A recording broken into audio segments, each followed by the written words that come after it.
Hello and welcome. स्वागत है आप सभी का। क्या हाल है आप लोगों के। मेरा नाम है गौरव शर्मा और आज हम लोग बात करने वाले हैं एक ऐसे मुद्दे के बारे में जो आज के टाइम पर बहुत ज़्यादा चर्चा में रहता है। आप किसी भी जगह जाते हैं, चाय की दुकान से लेकर एक शिक्षण संस्थानों की हम लोग बात करें, देश के समाचार पत्रों से लेकर मीडिया की हम लोग बात करें, एक ऐसा पिलर जिसे हम लोग लोकतंत्र का चतुर्थ स्तंभ कहते हैं, फोर्थ पिलर माना जाता है डेमोक्रेसी का, वहाँ भी आपकी चर्चा बहुत आम देखने को मिलेगी। प्रेजेंट समय में जो सिचुएशन चल रही हैं, वर्तमान जो परिस्थितियाँ हैं भारत की, उसमें एक शब्द बहुत ज़्यादा में चर्चा में है और ये है आपके पास कौन सा, सांप्रदायिकता। कम्युनलिज्म की हम लोग बात करते हैं कि कब आप कम्युनल हो और कब आप कम्युनल नहीं हो। इस वीडियो को स्टार्ट करने से पहले मैं आपको बता दूं कि हम लोग यहाँ पर एक बेसिक अप्रोच के बारे में बात करेंगे। और बेसिक अप्रोच का मतलब क्या है, हमारा टारगेट रहेगा कैसे भी करके एग्ज़ाम, मतलब आज के टाइम पर एक बहुत आम अवधारणा बनी हुई है हमारी, चाहे मीडिया की बात करें, हम न्यूज़पेपर की बात करें, टीचर्स की बात करें, हर एक व्यक्ति आजकल हर जगह हर कंटेंट में पॉलिटिक्स को लेकर आता है। तो हमारा एक प्रयास ऐसा रहेगा कि अगर किसी भी टॉपिक पर मैं आपसे बात करूं, नॉट ओनली कम्युनल, अगर हम सोसाइटी का कोई भी टॉपिक उठाते हैं तो उसको इस तरीके से देखा जाएगा कि हमारे जो एग्ज़ाम हैं, अगर मैं आपसे बात करूं किसके बारे में, जो सिविल सर्विसेज की हम लोग बात करते हैं, इन सिविल सर्विसेज में आपको हेल्प मिले। और इसी के लिए हम इस चैनल पर अब लगातार मिलते रहेंगे। तो आज का हमारा जो टॉपिक है वो है सांप्रदायिकता, कम्युनलिज्म। ये शब्द आपने बहुत सुना होगा कि सांप्रदायिकता क्या होती है। इस वर्ड को सुनने में आपको बड़ा कठिन लगता है, ये वर्ड आपको थोड़ा सा अजीब लगता है। अगर मैं इसको थोड़ा सा डिफाइन करने की कोशिश करूं, अगर मैं इसको इस तरीके से लिख दूं, संप्रदाय, ये वर्ड ऐसा है जिससे आप लोग बहुत अच्छी तरीके से परिचित होते हो कि संप्रदाय क्या होता है।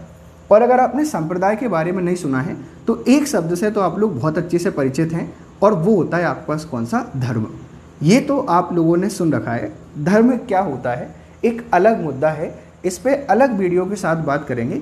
लेकिन फिलहाल हमारा टॉपिक आपके पास क्या है, संप्रदाय है। और कोविड-19 आपके पास जो महामारी आई, और कोविड-19 महामारी आप सबको पता है इसकी शुरुआत वैसे तो चाइना से हुई है, लेकिन भारत में ये जो स्प्रेड हुई वो मरकज से मानी जाती है। आपने मरकज के बारे में सुना होगा कि जमाती आपके पास आए और मरकज के कारण उन्होंने पूरे भारत में कोविड-19 को क्या किया, स्प्रेड किया। ऐसा मीडिया चैनल आपको बताता है और ऐसी हमने घटनाएं आपके पास देखने को मिली। ये जो घटनाएं हैं वो सांप्रदायिकता को बढ़ावा देती हैं। क्या होता है सांप्रदायिकता, हम लोग इसके बारे में बात करते हैं। संप्रदाय क्या है, एक धर्म है। धर्म का मतलब क्या है, एक विशेष आपके पास एक विशेष सोच की मैं आपसे बात करूं, इसको मानने वाले आपके पास जो लोग हैं, जैसे हिंदू हैं, मुस्लिम हैं, ईसाई हैं, सिख हैं, इनको आप लोग काफ़ी अच्छे तरीके से जानते हो। तो संप्रदाय का मतलब क्या है कि जब धर्म विशेष के लोगों के द्वारा, धर्म विशेष के लोगों के द्वारा अपने हितों को ध्यान में रखते हुए कार्य किया जाए, ये एक सांप्रदायिकता कहलाती है। अभी देखो, मैं इसके नेगेटिव और पॉजिटिव थॉट के बारे में बात नहीं कर रहा हूँ। सांप्रदाय का मतलब क्या है कि जब व्यक्ति एक धर्म और एक समूह के लिए ही सोचता है, उसे हम लोग क्या बोल देते हैं, संप्रदाय बोल देते हैं। कि भारत में विभिन्न विभिन्न संप्रदायों के लोग रहते हैं, और जब भी हम लोग संप्रदाय की बात करते हैं ये एक तरीके से धर्म का पर्याय बन जाता है। मतलब सांप्रदायिकता इज इक्वल टू धर्म। देखो, सांप्रदायिकता गलत नहीं है, सांप्रदायिकता आपके पास गलत नहीं है, होना भी चाहिए। अगर मैं मेरे बारे में बात करता हूँ, मुझसे जुड़े हुए लोगों के बारे में बात करता हूँ तो बहुत अच्छी बात है। तो सांप्रदायिकता का सीधा सा मतलब क्या है, अगर आप किसी एक धर्म, किसी समुदाय या किसी वर्ग के बारे में बात करते हो तो आप एक संप्रदाय के बारे में बात कर रहे हो, आप एक स्पेसिफिक ग्रुप के बारे में बात कर रहे हो। और इसी को मैंने नाम दे दिया है क्या, कम्युनलिज्म। इसी को मैंने नाम दे दिया है सांप्रदायिकता। ये वर्ड गंदा कब लगता है, जब हम सांप्रदायिकता को डिवाइड करते हैं। डिवाइड करने का मतलब क्या है, सांप्रदायिकता आपको दो तरीके से देखने को मिलती है। एक हमें यहाँ पर लिबरल देखने को मिलेगा और एक हमें देखने को मिलता है कौन सा, रेडिकल ग्रुप। सर लिबरल का मतलब क्या है, एक आपको पॉजिटिव कम्युनल ग्रुप देखने को मिलेगा, एक आपको नेगेटिव कम्युनल ग्रुप देखने को मिलेगा। सर ये पॉजिटिव और नेगेटिव का मतलब क्या है, मैं सिंपल सा अगर इसको आपके सामने डिफाइन करूं, पॉजिटिव का मतलब क्या है, जैसे मान लीजिए ये कोई पर्सन है ए और ये एक संप्रदाय को मानता है। अगर ये व्यक्ति अपने संप्रदाय के बारे में कुछ पॉजिटिव काम करता है, पॉजिटिव काम करने का मतलब क्या है, जैसे मान लीजिए ये इन लोगों के एजुकेशन के बारे में बात करता है, इन लोगों की हेल्थ के बारे में बात करता है, इन लोगों की जॉब के बारे में बात करता है, तो भी संप्रदाय विशेष के बारे में बात कर रहा है। लेकिन ये आपके पास क्या है, लिबरल कम्युनलिज्म में देखने को मिलता है, ये उदारवादी सांप्रदायिकता आपको देखने को मिलती है, जो कि गलत नहीं है। किसी देश के लिए अगर लिबरल कम्युनलिज्म है तो अच्छी बात है। अच्छा क्यों है, क्योंकि देखो उदारवादी जो संप्रदाय होता है ना, इस उदारवादी वर्ग में अगर ये अपने अच्छे के बारे में बात करते हैं तो इसके साथ जो दूसरा आपके पास वर्ग है, मान लीजिए ये यहाँ पर बी कोई कम्युनिटी है और ये वाई रिलीजन को क्या करती है, फॉलो करती है, तो ए वाला बंदा बी के वाले में गलत नहीं सोचेगा। मतलब क्या है, लिबरल कम्युनिज्म ये हमें समझाता है अगर ए अपने उत्थान के बारे में बात करता है तो कभी ये ऐसा नहीं सोचेगा कि बी का क्या हो, पतन हो। अगर आप संप्रदाय के तौर पर इस तरीके से रहते हैं तो सांप्रदायिकता का कोई गलत रूप नहीं है। अगर मैं रेडिकल रूप की बात करूं, अगर मैं आपसे एक अति शब्द जो हम लोग कहते हैं ना, नेगेटिव जो वर्ड यहाँ पर लिखा हुआ है, नकारात्मक सांप्रदायिकता क्या है। नकारात्मक सांप्रदाय का मतलब क्या है कि ए आपके पास जो व्यक्ति है ये दुनिया को ये बताना चाहता है सिर्फ मेरा संप्रदाय एक्स ही अच्छा है और ज़बरदस्ती दूसरे धर्मों के लोगों को नीचा दिखाने की कोशिश करता है, उनके साथ गलत व्यवहार करने की कोशिश करता है। देखो सांप्रदायिकता एक बहुत सिंपल सा वर्ड है, बहुत आसान शब्द है, बड़ा नहीं है, लेकिन ये गलत किस वे में होता है, अगर ये रेडिकल होता है तब। मैं ये सारी बातें आपसे क्यों कर रहा हूँ बच्चों, क्योंकि प्रेजेंट टाइम में ये जो सांप्रदायिकता है ये रेडिकल आपको देखने को मिल रही है। मैं मुस्लिम सांप्रदायिकता या हिंदू सांप्रदायिकता के बारे में बात नहीं कर रहा हूँ। क्यों? क्योंकि हम में से बहुत सारे लोग ऐसे हैं, जब भी सांप्रदायिकता का बात आता है, जब भी कम्युनलिज्म की हम लोग बात करते हैं, इसको हम लोग किससे ऐड कर देते हैं, मुस्लिम सांप्रदायिकता से, कि भैया मुस्लिम लोग देश में क्या कर रहे हैं, माहौल बिगाड़ने में लगे हुए हैं। क्यों? क्योंकि एक वर्ग जो पूरी दुनिया के लिए दुश्मन है, आतंकवाद, और इस आतंकवाद को इस्लामिक आतंकवाद के तौर पर जाना जाता है जस्ट बिकॉज ऑफ पाकिस्तान। मेरा मानना ऐसा नहीं है और दुनिया के सभी देश भी ऐसा नहीं मानते हैं, लेकिन पाकिस्तान का जो नेचर है उसके कारण हमने आतंकवाद को एक इस्लामिक आतंकवाद बोल रखा है। और जब भी कम्युनलिज्म की बात आती है हमारे माइंड में दो ही चीज़ें आती हैं। क्या? एक तो हम लोग सोचते हैं हिंदू के तौर पर और एक हम लोग सोचते हैं किसके तौर पर, मुस्लिम के तौर पर। बच्चे ऐसा नहीं है, सांप्रदायिकता के अपने अलग मायने हैं, अपनी अलग एक परिभाषा है। गलत नहीं होती सांप्रदायिकता, अगर आप इसके रेडिकल फॉर्म को अपना रहे हैं तब जाकर ये गलत है।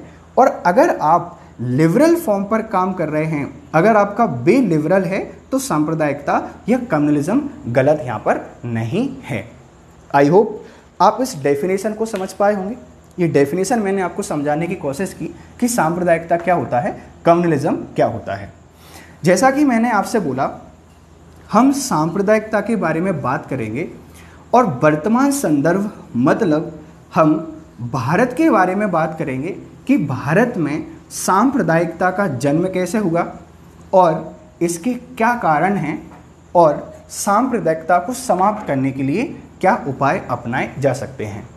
तो अभी तक देखो मैंने आपको कम्युनलिज्म आपका जो है, सांप्रदायिकता आपकी जो है, उसकी डेफिनेशन बताई और डेफिनेशन के साथ में उसके हमने दो टाइप के बारे में बात की कि कम्युनलिज्म आपको कैसा देखने को मिल सकता है। एक आपको लिबरल भी देखने को मिल सकता है, एक रेडिकल भी देखने को मिल सकता है।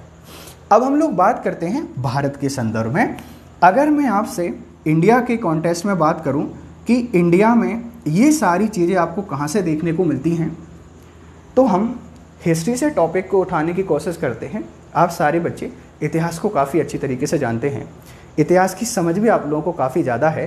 तो देखो, आप लोगों ने अगर एक एम्पायर के बारे में पढ़ाई की हो, एक हमारे पास समय आता है मौर्य काल, और मौर्य काल में आप जब भी अशोक के अभिलेखों के बारे में बात करते हो तो उस अभिलेखों में आपके पास जो सांप्रदायिकता है, अगर मैं आपसे बात करूं कि सभी आपके पास जो धर्म हैं, इन सभी धर्मों के साथ समान व्यवहार करने की बात की गई है।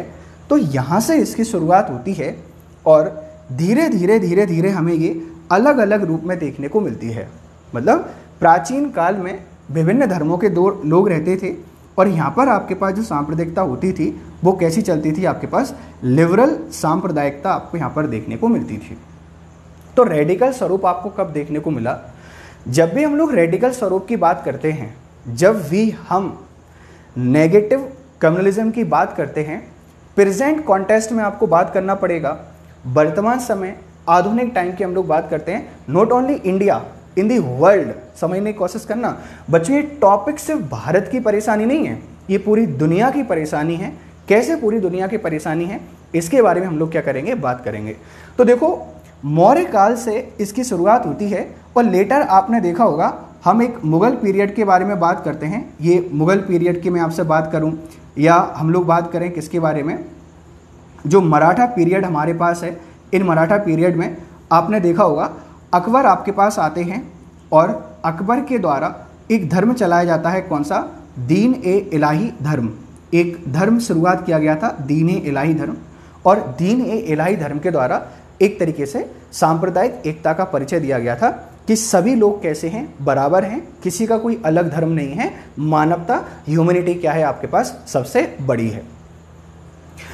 अगर हमारा इतिहास इतना अच्छा है, प्राचीन काल की हम लोग बात करें, अगर हम लोग बात करें मिडिवल पीरियड की, अच्छा प्राचीन काल की हम लोग बात करते हैं, एंशिएंट पीरियड की मैं आपसे बात करूं और मिडिवल पीरियड की मैं आपसे बात करूं, यहाँ पर क्यों कम्युनिज्म इतना हमें दिखाई नहीं देता है?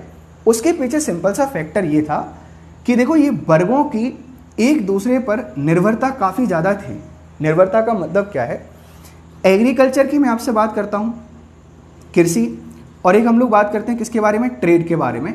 ये दो चीज़ें इंपॉर्टेंट थी, एक तो कृषि इंपॉर्टेंट था, एक व्यापार इंपॉर्टेंट था, और कृषि और व्यापार एक दूसरे के पूरक हैं।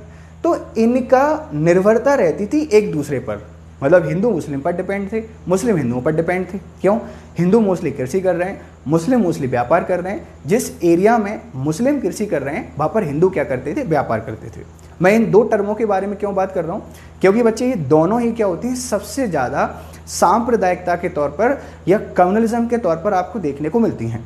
तो भारत में अगर हमें लिबरल कम्युनिज्म देखने को मिलता है, अगर भारत में हमें लिबरल कम्युनिज्म देखने को मिलता है, तो ऐसा क्या हुआ कि रेडिकल कम्युनिज्म आपको देखने को मिला?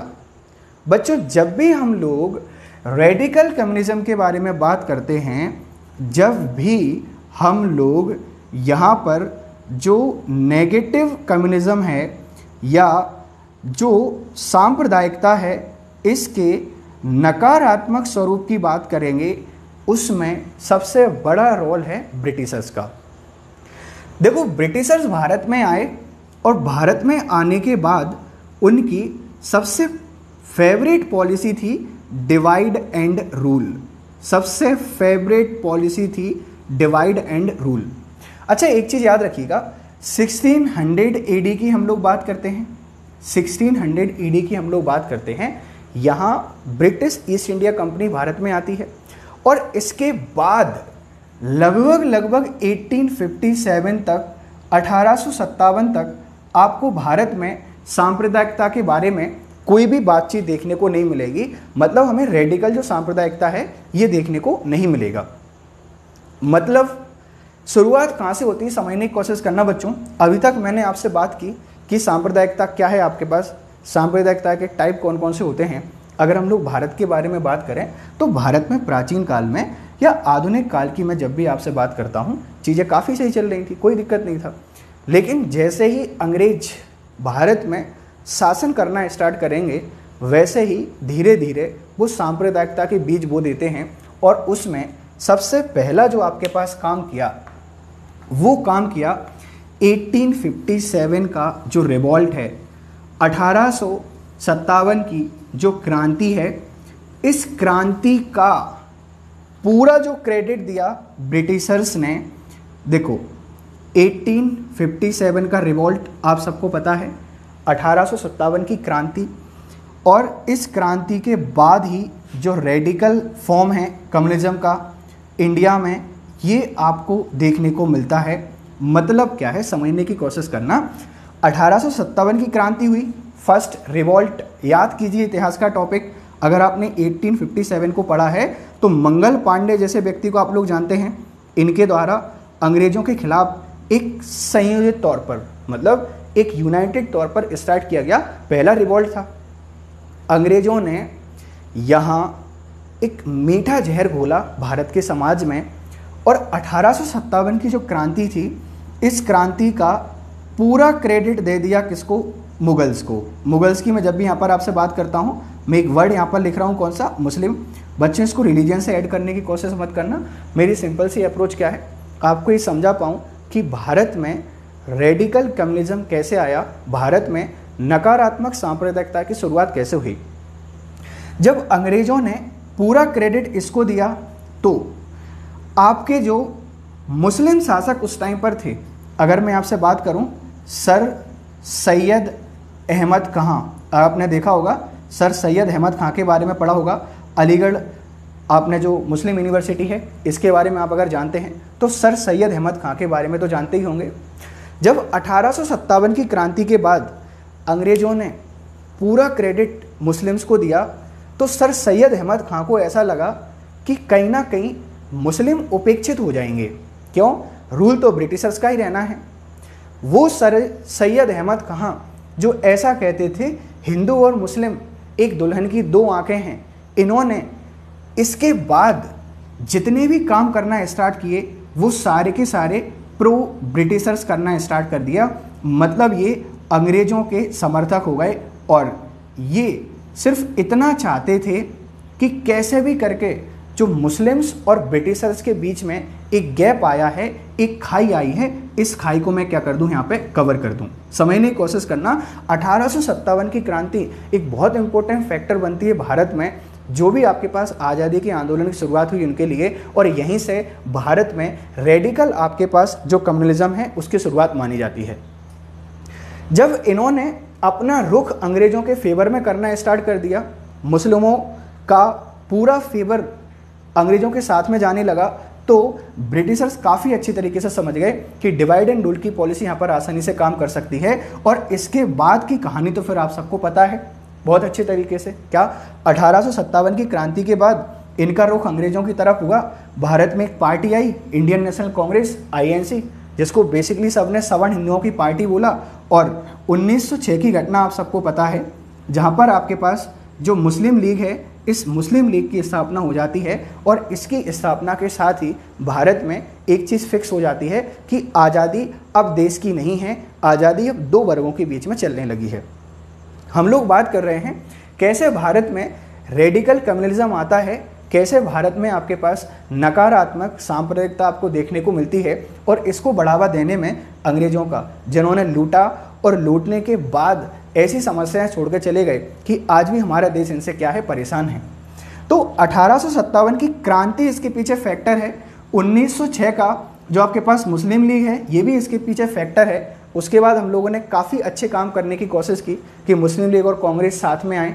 1916 का आपको पता है लखनऊ पैक्ट की हम लोग बात करते हैं, जहाँ पर दोनों साथ में आते हैं, लेकिन चीज़ें सही नहीं चल पाती हैं। और 1937 एक वो साल है जिसने फाइनल कर दिया था कि भारत में अब सिर्फ रेडिकल कम्युनिज्म रहेगा। भारत में अब नकारात्मक क्या रहेगा, आपके पास सांप्रदायिकता रहेगी। कैसे सर? देखो बच्चों, 1937 में क्या हुआ, 1937 में प्रांतों में इलेक्शन हुए और इन प्रांतों के जो आपके पास इलेक्शन हुए थे, इस इलेक्शन में देखो टोटल 11 प्रांत थे, इसमें से 8 में कांग्रेस की सरकार बनी, 8 में कांग्रेस की सरकार बनी। और कांग्रेस ने एक बहुत बड़ी गलती कर दी कि यहाँ पर मुस्लिम लीग को या तो शामिल नहीं किया, और अगर शामिल भी किया तो उतना पॉजिटिव रिस्पॉन्स नहीं दिया। और इससे एक चीज़ क्लियर हो जाती है मुस्लिम्स के मन में कि अगर भारत ऐसा ही रहा जहाँ हिंदू बहुसंख्यक रहेंगे तो भाई साहब मुस्लिमों का कुछ नहीं हो सकता। ये चीज़ इनके मन में घर कर जाती है। देखो बच्चों, सांप्रदायिकता कोई छोटा सा टॉपिक नहीं है, कोई एक दिन की कहानी नहीं है। आज हम लोग बात करते हैं कि कम्युनलिज्म जो भारत में है उसके पीछे का फैक्टर क्या है कि 1947 का बंटवारा है। बच्चों 1947 तो एक तात्कालिक घटना है, 1947 तो एक तात्कालिक घटना है, लेकिन इन सारी घटनाओं ने इस शब्द को बनाने में बहुत बड़ा क्या किया है, रोल प्ले किया है, याद रखिएगा। तो 1937 में जब आपके पास ये क्लियर हो जाता है कि अब कम्युनलिज्म आपके पास आएगा, ग्रेट कि हम लोग बात करते हैं हमारे नेहरू जी, या हम लोग बात करें गांधी जी, सरदार पटेल, और इसके साथ में मुस्लिम वर्ग के हितों के बारे में जो बात कर रहे थे मिस्टर मोहम्मद अली जिन्ना। तो 1937 एक बहुत बड़ा रोल बनता है। आप कल्पना कीजिए अगर कांग्रेस ने समझदारी दिखाई होती और 1937 में बड़प्पन दिखाया होता, जिन 11 प्रांतों में सरकार बनाने वाले थे, 8 प्रांतों में सरकार बनाई थी, उन प्रांतों में अगर बराबर अधिकार दे दिया होता मुस्लिम लीग को, तो क्या ये भारत का विभाजन होता?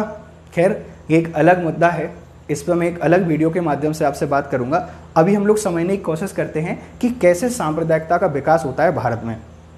1937 की घटना आपके पास हो जाती है और उसके बाद 1940 में एक शब्द, एक नए देश की मांग उठना स्टार्ट हो जाती है, और जिसे हम लोग कहते हैं क्या, पाकिस्तान। और ये शब्द आपके पास ऐसा था जो मुस्लिम्स के नाम से आपके पास जाना गया, और भारत में रहने वाले तमाम मुस्लिमों के मन में एक स्वर्णिम देश के सपने आपको देखने को मिले। तो आप समझने की कोशिश कीजिए कि सांप्रदायिकता एक दिन की घटना नहीं है, कैसे कैसे भारत में रेडिकल सांप्रदायिकता आपको देखने को मिली। और आज़ादी का वो काला समय आप सबको पता है कि जब भी हम लोग बात करते हैं 1947 में देशों का जो बंटवारा हुआ वो रिलीजियन के नाम से हुआ था, और अंग्रेज तो देश को छोड़कर चले गए, लेकिन देश में सांप्रदायिकता के ऐसे बीज बोकर चले गए कि आज भी हम लोग इस चीज़ से क्या है, परेशान हैं। अगर मैं आपसे बात करूं, देखो अभी तक तो हम लोग हिंदू मुस्लिम सांप्रदायिकता के बारे में बात कर रहे थे, हिंदू मुस्लिम जो कम्युनलिज्म है रेडिकल, इसके बारे में बात कर रहे थे। 1947 के बाद देश ने बहुत सारी अलग अलग घटनाओं को जन्म दिया। जैसे तत्कालीन समय में हम जबलपुर दंगों की बात करते हैं कि जबलपुर में हिंदू मुस्लिम को लेकर कुछ दंगे स्टार्ट हुए थे, और उसके बाद पूरे देश ने उन दंगों को देखा। अगर मैं आपसे बात करता हूँ 1984 के जो आपके पास सिख दंगे हैं, इनको आप लोग काफ़ी अच्छी तरीके से जानते हो। हम 1991 और 1992 का जो आपके पास राम मंदिर विवाद है, इसको भी आप लोग काफ़ी अच्छे तरीके से जानते हो। या इसके बाद और भी ऐसे काफ़ी सारे विवाद हमें देखने को मिले हैं जिनमें कहीं ना कहीं हमें सांप्रदायिकता के दर्शन होते हैं। तो सिंपल सा कहने का मतलब क्या है बच्चों, सांप्रदायिकता कोई एक दिन की कहानी नहीं है। ऐसे ही कि भैया हिंदू मुस्लिम दोनों वर्ग बैठे थे, अच्छा नहीं लग रहा, क्या करते हैं, चलो लड़ना स्टार्ट कर देते हैं। इसकी शुरुआत तो 1857 से अंग्रेजों के द्वारा कर दी गई थी। आई होप आप इस चीज़ को समझ पा रहे होंगे कि सांप्रदायिकता क्या है और भारत में जो रेडिकल सांप्रदायिकता है इसकी शुरुआत कैसे हुई। अब हम लोग बात करते हैं कि जो सांप्रदायिकता है, इस सांप्रदायिकता के पीछे ऐसे क्या कारण हैं कि हम ये जो कम्युनलिज्म है इसको समाप्त नहीं कर पा रहे हैं, ऐसे क्या फैक्टर्स हैं। तो मैं आपसे यहाँ पर बात करता हूँ किसके बारे में, फैक्टर्स के बारे में। हम लोग यहाँ पर बात करते हैं किसके बारे में, कारणों के बारे में। बच्चों लेक्चर थोड़ा सा बड़ा हो रहा है, टॉपिक इतना बड़ा है जिसको लेकर देश की सारी पॉलिटिकल पार्टी, जिसको लेकर देश का सारा वर्ग लड़ता रहता है, हम उसको थोड़ा सा डीप में जाकर समझने की कोशिश कर रहे हैं। आई होप ये वीडियो आपको पसंद आएगी। देखो बच्चों, फैक्टर्स क्या होते हैं किसी भी घटना के पीछे, अगर मैं आपसे बात करूं तो बहुत सारी चीज़ें हैं। क्या, एक हम लोग बात कर देते हैं पॉलिटिकल, जो कि मुझे लगता है सबसे बड़ा है। एक हम लोग बात कर देते हैं कौन सा आपके पास जो इकोनॉमिक कॉज है, ये भी हो सकता है। तीसरा हम लोग बात कर सकते हैं रिलीजियस थिंग, है ना। चौथा हम लोग बात कर सकते हैं किसके बारे में, इन्हीं में और सारे पॉइंट को डिस्कस कर लेंगे, लेकिन फिर भी आप लोग एक देख सकते हैं कि यहाँ पर एक लड़ाई चलती है कौन सी, वर्चस्व की। मैं देखो हिंदू मुस्लिम के बारे में बात नहीं कर रहा, सांप्रदायिकता इज नॉट अबाउट हिंदू और Muslim, is all about all religious things. जो भी धर्म संप्रदाय अपने हित के बारे में बात कर रहा है वो सांप्रदायिक है। सांप्रदायिकता गलत नहीं है भाई, सांप्रदायिकता गलत नहीं है। अगर आप लिबरल हो तो हमारे पास ऐसे लोग हैं जो आज़ादी के टाइम पर कहते थे हिंदू मुस्लिम एक दुल्हन की दो आंखें हैं, अगर एक को भी नुकसान पहुंच गया तो दुल्हन अच्छी नहीं लग सकती। लेकिन अंग्रेजों ने ऐसी पॉलिसी अपनाई कि आज के टाइम पर आपको रेडिकल कम्युनलिज्म, आज के टाइम पर आपको नकारात्मक सांप्रदायिकता देखने को मिलती है। देखो बच्चों, सबसे बड़ा फैक्टर है पॉलिटिकल कॉज की। मैं जब भी आपसे बात करता हूं तो सबसे बड़ा कारण, अगर भारत के विभाजन का जो कारण बना, तो भारत के विभाजन का कारण आपके पास सिर्फ यही था कि दो लोगों की राजनीतिक आकांक्षाएं थीं, और उन राजनीतिक आकांक्षाओं को पूरा करने के लिए एक देश का क्या हो गया, आपके पास बंटवारा आपको यहाँ पर देखने को मिला। प्रेजेंट टाइम पे भी आपने देखा होगा कि जब जब आपको इलेक्शन देखने को मिलेंगे, जब जब किसी एक पार्टी के बारे में बात नहीं कर रहा, ना हम लोग बीजेपी के बारे में बात कर रहे हैं, ना हम लोग कांग्रेस के बारे में बात कर रहे हैं, हम लोग बात कर रहे हैं ऑल पार्टी के बारे में, कि जब जब आपको देश में आपको इलेक्शन देखने को मिलेंगे, तब तब आपको जो सांप्रदायिकता है, ये सांप्रदायिकता के बीज देखने को मिल जाएंगे। कुछ लोग एक वर्ग के बारे में बात करेंगे, कुछ लोग दूसरे वर्ग के बारे में बात करेंगे। मतलब अगर आप सांप्रदायिकता का सबसे बड़ा कारण देखना चाहते हो तो ये फैक्टर है कौन सा, आपके पास पॉलिटिक्स। अगर राजनीति साफ सुथरी हो जाए, इन मुद्दों पर राजनीति ना हो, तो शायद ये रेडिकल कम्युनलिज्म आपको देखने को नहीं मिलेगा। समझ पा रहे हैं पॉलिटिकल कैसे, और भी काफ़ी सारी चीज़ें इसमें हैं, आप समझने की कोशिश कीजिए कि आज हमारे पास जो पॉलिटिकल पार्टी हैं, ये पॉलिटिकल पार्टीज़ का जो फॉर्मेशन होता है ये एक विचारधारा के आसपास होने लगा है। कोई हिंदुओं के बारे में बात कर रहा है, कोई मुस्लिमों के बारे में बात कर रहा है, कोई दलितों के बारे में बात कर रहा है, कोई पिछड़ों के बारे में बात कर रहा है, कोई किसी के बारे में बात कर रहा है। जब आपकी पॉलिटिकल पार्टी का अगर फॉर्मेशन, अगर ओरिजिन ही एक आइडियोलॉजी के आसपास हुआ है, देखो बच्चों आइडियोलॉजी होना जरूरी है किसी भी पॉलिटिकल पार्टी की, लेकिन रिलीजियस थिंग नहीं होना चाहिए। आप बात कीजिए डेवलपमेंट के बारे में, आप बात कीजिए इनोवेशन के बारे में। अगर ऐसी आपकी सोच है तो काफ़ी अच्छी बात है, लेकिन दुर्भाग्य की बात यह है हमारी पॉलिटिकल पार्टी एक धर्म और संप्रदाय के बेस पर बनती हैं। कोई हिंदुओं के लिए लड़ रहा है, कोई मुस्लिम के लिए लड़ रहा है, कोई जैनों के लिए लड़ रहा है, कोई बुद्ध के लिए लड़ रहा है, कोई सिखों के लिए लड़ रहा है। तो पॉलिटिक्स एक बहुत बड़ा फैक्टर है भारत में जो रेडिकल कम्युनलिज्म है उसके लिए। Not only in India, in the world, everywhere आप देखेंगे कि जहाँ भी आपको पॉलिटिक्स देखने को मिलेगी रिलीजियस थिंग्स में, वहाँ आपको कम्युनलिज्म या एक नकारात्मक सांप्रदायिकता या रेडिकल कम्युनलिज्म आपको देखने को मिल जाएगा। सर इकोनॉमिक कॉज कैसे हो सकते हैं? देखो बच्चों, संसाधन आपके पास जो हैं, इन संसाधनों का वितरण कैसे हो, इन संसाधनों का डिस्ट्रीब्यूशन कैसे हो, इसको लेकर भी लोग लड़ते रहते हैं कि भैया हमें अधिकार नहीं दिए, हमें अधिकार नहीं दिए।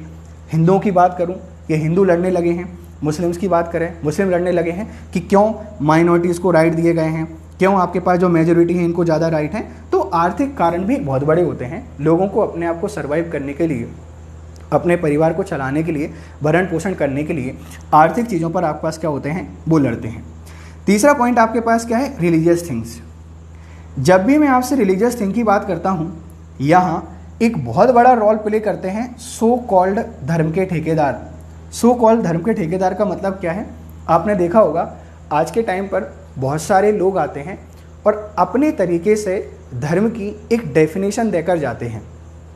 तो ये लोग लोगों को भड़काने की कोशिश करते हैं, ये लोग लोगों का रास्ता बदलने की कोशिश करते हैं, और इससे जो सोसाइटी है, जो समाज है, अपने रास्ते से भटक जाती है और उसको कोई भी यहाँ पर इशू दिखाई नहीं देता और आपस में वो लड़ते रहते हैं। सांप्रदायिकता का अगर मैं बहुत सिंपल सा मतलब बताऊँ तो आसानी से समझने की कोशिश करना, जब दो विभिन्न संप्रदायों के लोग आपस में लड़ने लगे, एक दूसरे को नीचा दिखाने की कोशिश करें, it's called communism, it's called सांप्रदायिकता। और हम लोग बात कर रहे हैं रेडिकल सांप्रदायिकता के बारे में। आई होप आप इन कारण को समझ पा रहे होंगे कि भारत में या पूरी दुनिया में ऐसे कौन से फैक्टर हैं जिन्होंने कम्युनलिज्म को बढ़ावा दिया। आप पॉलिटिकल बता सकते हैं, इकोनॉमिक बता सकते हैं, रिलीजियस बता सकते हैं, और वर्चस्व की आप लोग लड़ाई बता सकते हैं। जैसे हम एक धर्म के अंदर ही बात करते हैं कि हमारे ये लोग अच्छे हैं, हमारी आइडियोलॉजी अच्छी है, उनकी आइडियोलॉजी अच्छी है। जैसे मैं अगर हिंदू की बात करूं, ये भी आपस में काफ़ी डिवाइडेड है। हम कास्टिंग सिस्टम में डिवाइडेड हैं, हम वर्ण व्यवस्था में डिवाइड हैं। मुस्लिम की बात करें, शिया सुन्नी में लड़ रहे हैं आपके पास। सिखों की बात करें, ये भी 2 वर्गों में लड़ते रहते हैं। अगर 2 वर्ग एक दूसरे से आपस में लड़ रहे हैं ना बच्चे, ये भी सांप्रदायिकता है। ऐसा नहीं है कि हिंदू मुस्लिम से लड़ रहा है या हिंदू जैन से लड़ रहा है तो ही सांप्रदायिकता आएगी। ये कम्युनलिज्म है और ये रेडिकल कम्युनलिज्म है। अगर आप अपने अधिकारों के लिए लड़ते हो और किसी दूसरे व्यक्ति को नीचे दिखाने की कोशिश करते हो तो हम लोग रेडिकल कम्युनलिज्म को फेस कर रहे हैं। क्या आगे का रास्ता हो सकता है? क्या समाधान निकाले जा सकते हैं? क्या कम्युनलिज्म को कभी ख़त्म नहीं किया जा सकता? बिल्कुल किया जा सकता है। बच्चों एक सिंपल सी बात बताइए, अगर हम लोग कम्युनलिज्म के बारे में बात करें तो इसका एक सिंपल सा फैक्टर है और वो सबसे बड़ा जो कारण निकल के आता है ना बच्चों, वो आपके पास आता है पॉलिटिक्स। अगर मैं आपसे बात करूं, आप एक बात बताइए, क्या इस देश में सब कुछ सुधर चुका है? क्या सब कुछ का मतलब क्या है कि हर एक व्यक्ति के पास जॉब है? क्या हमारे समाज में इक्वलिटी आपको देखने को मिलती है? क्या हमारे समाज में डेवलपमेंट आपको देखने को मिलता है? क्या सबके पास एजुकेशन है? क्या हर किसी के पास हेल्थ फैसिलिटी है? सबके पास क्या मिनिमम इनकम की गारंटी है? क्या हमारी जीडीपी दुनिया की सबसे बड़ी जीडीपी हो चुकी है? आप एक बार समझने की कोशिश कीजिए कि हमारे पास इतने मुद्दे हैं, इन मुद्दों को छोड़कर आप लोगों को बनाया जाता है बलि का बकरा। पॉलिटिकल पार्टीज आपके सामने आती हैं। अच्छा एक बात और याद रखना, ये जो पॉलिटिकल पार्टीज हैं ना, ये 2 तरीके से बिहेव करती हैं, एक पर्दे के सामने और एक पर्दे के पीछे। पर्दा है पर्दा, आपने गाना सुना होगा, वो इनके लिए ही बना था। भैया पर्दे के पीछे सारे चोर चोर मौसेरे भाई हैं और पर्दे के बाहर, पर्दे के आगे आके दोनों एक कुत्ते बिल्ली की तरह लड़ते हैं। इनका सिर्फ एक ही उद्देश्य होता है कि आप लोगों को भटकाना, ताकि आप वास्तविक मुद्दों से क्या हो जाओ, आपके पास दूर हो जाओ। तो सर सजेशन बता दीजिए कैसे हम लोग जो रेडिकल कम्युनलिज्म है इसको ख़त्म कर सकते हैं। बच्चों इसके काफ़ी सारे तरीके हैं कि आप पहली चीज़ तो पॉलिटिकल रिफॉर्म्स लेकर आइए। पॉलिटिकल रिफॉर्म्स का मतलब क्या है कि जो पॉलिटिकल पार्टीज़ गठित होंगी उनमें धर्म, संप्रदाय और जाति, अगर इनके मुद्दे पर कोई कैंडिडेट या कोई पार्टी इलेक्शन का प्रचार प्रसार करती है तो उसकी जो मान्यता है उसको कैंसिल कर दिया जाएगा। समझ गए? आपको क्या रखना है, थोड़ा सा याद रखना है। पहले हम लोग बात करते हैं किसके बारे में, पॉलिटिकल रिफॉर्म्स के बारे में। आप पॉलिटिक्स में रिफॉर्म्स लेकर आइए कि अगर कोई भी आपके पास पॉलिटिकल पार्टी इन चीज़ों पर, मैं आपसे बात करूं रिलीजन के बारे में, मैं आपसे बात करूं कास्ट के बारे में, या मैं आपसे बात करूं माइनॉरिटी के बारे में, इनके मुद्दे पर सिर्फ चुनाव लड़ती है तो उस पॉलिटिकल पार्टी और उस पॉलिटिकल पार्टी के मेंबर की जो मेंबरशिप है उसको क्या कर दी जाएगी, कैंसिल कर दी जाएगी। और हमें ऐसे इलेक्शन रिफॉर्म्स लेकर आना चाहिए कि जो राजनीति है वो इनके आसपास कभी आपको देखने को मिले ही नहीं। दूसरा तरीका क्या है कि आप इक्वलिटी के बारे में बात कीजिए। इक्वलिटी का मतलब क्या है कि आप हर एक जो बेसिक फैसिलिटी हैं उनको बढ़ाइए। मतलब मैं आपसे हेल्थ के बारे में बात करूं, मैं आपसे एजुकेशन के बारे में बात करूं, मैं आपसे अनएम्प्लॉयमेंट के बारे में बात करूं, और जेंडर इक्वलिटी की हम लोग बात करें, इनको लेकर आपको सोसाइटी में क्या करना चाहिए, एक अवेयरनेस फैलानी चाहिए कि भैया सब कुछ कैसे आपके पास एक जैसे हैं, हम अलग नहीं हैं, वी ऑल आर ह्यूमंस, हम सब क्या हैं, इंसान हैं। तीसरा तरीका क्या हो सकता है, सबसे बड़ा जो फैक्टर माना जाता है कम्युनलिज्म का, सबसे बड़ा जो कारण माना जाता है सांप्रदायिकता का, वो हैं धर्म के ठेकेदार। ऐसे लोग जो अपने धर्म को अच्छा बताकर दूसरे लोगों का जबरदस्ती धर्मांतरण करते हैं। आप एंटी कन्वर्जन बिल लेकर आइए, आपको रिफॉर्म्स लेकर आना चाहिए कि अगर कोई व्यक्ति जबरदस्ती धर्मांतरण करते हुए पाया जाता है तो उसको कठिन से कठिन सजा का क्या किया जाए, प्रावधान यहाँ पर किया जाए। बच्चों समझने की कोशिश करना, कि देखो हमारे पास काफ़ी सारे ऐसे मुद्दे हैं जिन पर हम लोग राजनीति कर सकते हैं, जिनसे आपका देश आगे बढ़ सकता है, लेकिन हम लोगों को इस सांप्रदायिकता के जहर में घोल दिया जाता है और हम जैसे पढ़े लिखे लोग भी इससे परेशान रहते हैं। इस टॉपिक को लेकर मैं क्यों आया, क्योंकि आप लोग सिविल सर्विसेज की तैयारी कर रहे हैं और एक सिविल सर्वेंट किसी पॉलिटिकल पार्टी का सर्वेंट नहीं होता। जैसा कि आपने देखा होगा कुछ दिनों पहले कुछ आईएएस और डीसी लोग ऐसे थे जो एक पॉलिटिकल पार्टी के फेवर में काम कर रहे थे। एक रिलीजन बेस पे आप काम कर रहे हो बच्चों, ये गलत बात है।